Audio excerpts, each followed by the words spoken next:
दोस्तों, अगर आप क्लास 10th में पढ़ते हैं तो इस तरह का प्रश्न आपको एग्जाम में देखने के लिए जरूर मिलेगा, क्योंकि दोस्तों इस तरह का प्रश्न एग्जाम में 4 नंबर का आता है। तो आइए दोस्तों इस प्रश्न को पढ़ लेते हैं। दोस्तों, मेरा प्रश्न पढ़ने से पहले आपसे निवेदन है, अगर वीडियो अच्छी लगती है तो एक लाइक जरूर करें। जो छात्र चैनल पर नए हुए चैनल को जरूर सब्सक्राइब करें तथा बेल आइकन को प्रेस करें, जिससे आने वाली वीडियो को नोटिफिकेशन समय समय पर मिलता रहे। तो दोस्तों प्रश्न को पढ़ लेते हैं। लिखा हुआ है, 3 ऐसे क्रमिक धन पूर्णांक हैं कि प्रथम पूर्णांक के वर्ग और दूसरे तथा तीसरे गुणनफल का योगफल 154 है। इन पूर्णांकों को ज्ञात कीजिए। दोस्तों बहुत ही सरल प्रश्न है, इस तरह का प्रश्न आपको एग्जाम में देखने के लिए जरूर मिलेगा। देखिए इस प्रश्न को कैसे हल करते हैं। सबसे पहले यहां लिखेंगे हल, और कहता है 3 ऐसे क्रमिक धन पूर्णांक हैं। क्रमिक माने क्रम से, कितने? 3। 3 ऐसे क्रमिक धन पूर्णांक हैं। दोस्तों बात को ध्यान से समझना, बहुत ही मजा आने वाला है इस प्रश्न में। देखिए कि यहां हम लिख देंगे माना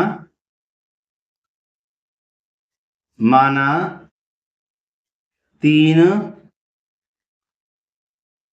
क्रमिक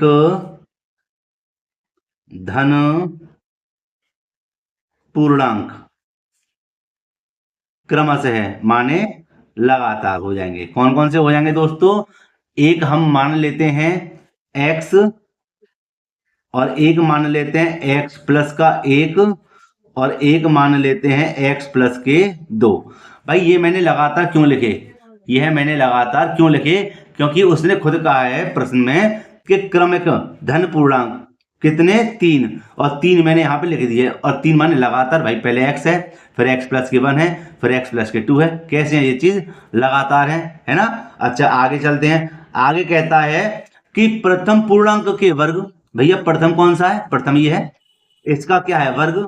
दूसरे तथा तीसरे का गुणनफल, दूसरे और तीसरे का गुणनफल का योगफल कितना है? दूसरे और तीसरे का गुणनफल करके योगफल करना। देखो मैं यहां पे लिख देता हूं, आपके समझ में आ जाएगा कि प्रश्नानुसार यहां पर कैसे करेंगे कि देखिए ध्यान से समझना। कहता है कि प्रथम पूर्णांक के वर्ग, भैया प्रथम ये रहा, इसका मैंने वर्ग कर दिया, ठीक है। अब देखो आगे, दूसरे तथा तीसरे का गुणनफल, दूसरा कौन सा है? x प्लस 1 है, और x प्लस के 2 है। क्या है इन दोनों के बीच में? गुणा का चिन्ह है। इन दोनों का गुणनफल का योगफल, का योगफल माने जोड़, किसका? इन दोनों का गुणनफल का योगफल हो गया, और योगफल कितना है? 154 है। मेरे प्यारे दोस्तों बात को ध्यान से समझना, क्योंकि प्रश्न भी वेरी वेरी मोस्ट इंपोर्टेंट है, और ऐसे प्रश्न एग्जाम में आ रहे हैं, ठीक है, ध्यान रखना। देखो अब इसको कैसे हल करते हैं। देखिए कि हमें बच्चों क्या करना है, हमें इसको ज्यों का त्यों लिख देना है। ये आ गया जी x² आ गया। अब देखो यहाँ पर क्या है? प्लस का चिन्ह है, ठीक है।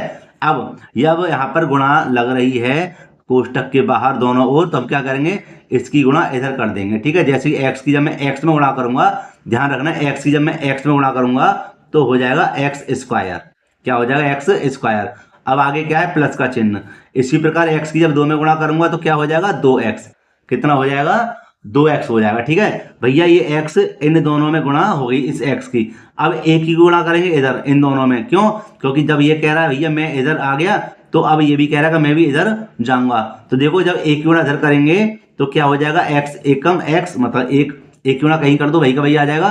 तो एक गुणा x में अगर x आ गया, और प्लस के 1 दूनी 2, और बराबर में कितना? 154, ठीक है। अब देखो मेरे प्यारे दोस्तों इसको सरल करेंगे। बस इतना करने के बाद में क्वेश्चन को आप आसानी से हल कर दोगे।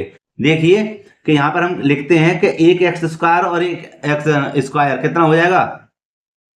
2x², ठीक है। गुणा में घातें जुड़ जाती हैं और जोड़ में घातें समान रहती हैं। खाली क्या हो, यहाँ की संख्याओं को जोड़ दिया जाएगा। जो यहाँ पर नहीं है तो क्या मानेंगे? 1 और 1 कितना हो जाएगा? 2x²। आगे देखिए प्लस का चिन्ह, 2x और 1x कितना हो जाएगा? 3x। भैया वर्ग वर्ग वाले एक जगह जुड़ जाएंगे, बिना घात वाले एक जगह जुड़ जाएंगे, और संख्या हमारी कितनी है? 2, और संख्या को भी इधर ले लेंगे, हो जाएंगे माइनस के 154। इधर क्या रह गया? कुछ नहीं। क्या रह गया?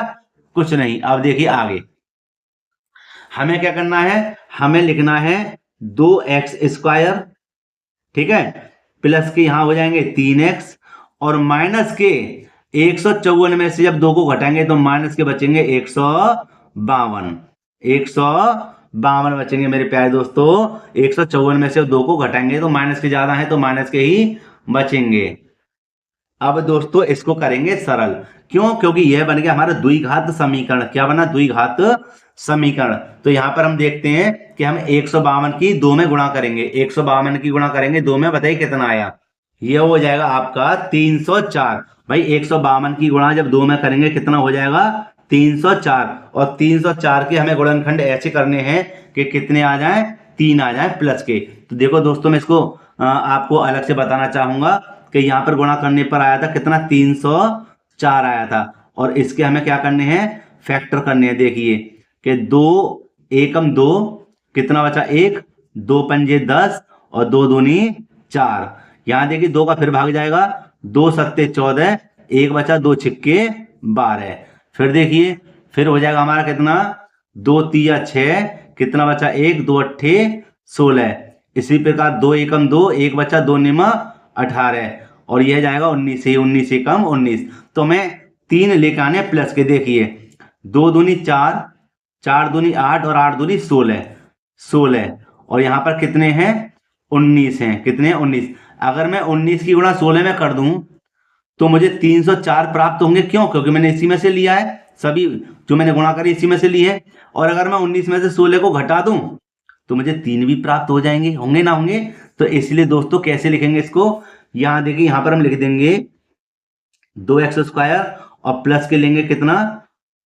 19x और लेंगे माइनस के 16x और माइनस के 152 बराबर 0। इसको कर देते हैं साइड में। और देखो यहाँ पर 3 भाग थे, अब मैंने इसको 4 भागों में बांट दिया। और जब 4 भाग हो गए ये वाले तो हम इनको ले लेंगे 2-2 कॉमन। ठीक है, तो देखिए आगे इसको हल करते हैं कि इन दोनों में क्या कॉमन है? इन दोनों में खाली दोस्तों x कॉमन है। क्यों? क्योंकि दोनों तरफ x आ रहा है, इसलिए x को ले लेंगे बाहर। देखिए क्या बचा? 2 बचा और 2x में से 1x बाहर आ जाएगा तो 1x बचेगा। प्लस के कितने बचे? 19। इसी प्रकार माइनस, इन दोनों में क्या कॉमन है? इन दोनों में मुझे लगता है 8 कॉमन है। क्यों? क्योंकि 8 का भाग 8 दूनी 16 और 8 का भाग हम क्या करते हैं? 152 में लगाकर देख लेते हैं। तो यहां देख लेते हैं 152 में जाएगा नहीं जाएगा, तभी तो हम 8 को कॉमन देखेंगे कि 8 एकम 8, 8 दूनी 16 ज्यादा हो जाएगा, 8 एकम 8।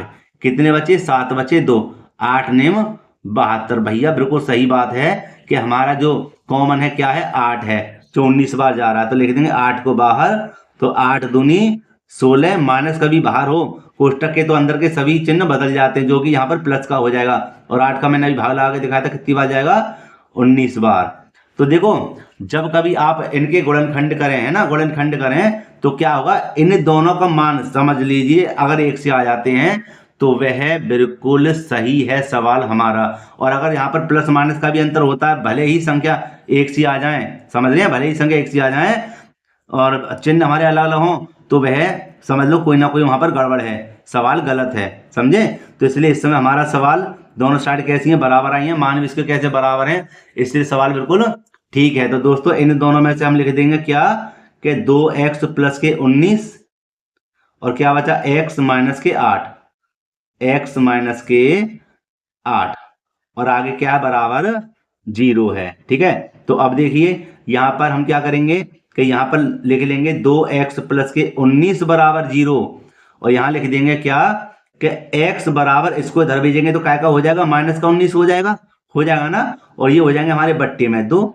ठीक है जी, आगे देखिए कि x माइनस के 8 बराबर 0 और इसको भेजेंगे तो क्या का हो जाएगा?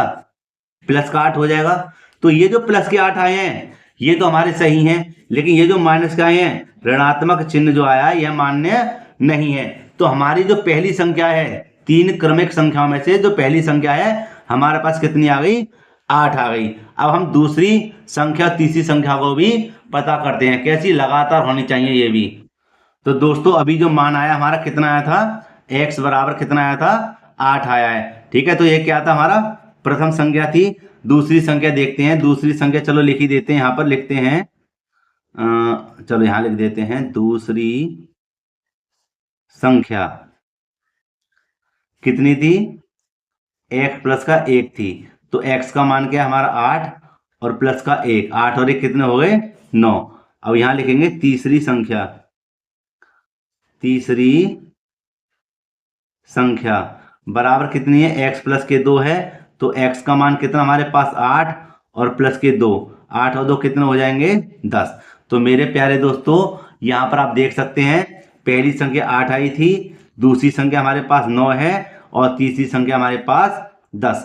और कैसी हैं, क्रम से, कैसी हैं, क्रम से हैं तीनों संख्याएं, और यही हमारा आंसर है। तो यहां पर हम लिख सकते हैं इसको, यहां लिख सकते हैं संख्याएं क्रम से है 8 9 10 होंगी। ठीक है, और दोस्तों यही हमारा आंसर है।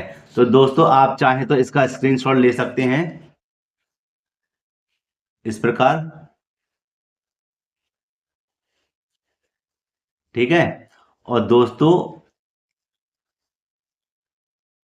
यहां पर भी देख लीजिए आप, यह हो जाएगा आपका यहां से। तो मेरे प्यारे दोस्तों अगर वीडियो आपके लिए अच्छी लगी हो तो प्लीज एक लाइक जरूर करना, और जो छात्र चैनल पर नए हो वह चैनल को जरूर सब्सक्राइब कर लें तथा बेल आइकन को भी प्रेस कर लें, जिससे आने वाली वीडियो को नोटिफिकेशन समय समय पर मिलता रहे। और दोस्तों इस वीडियो को शेयर करना ना भूलें। मिलते हैं इसी प्रकार एक और वीडियो में। जय हिंद।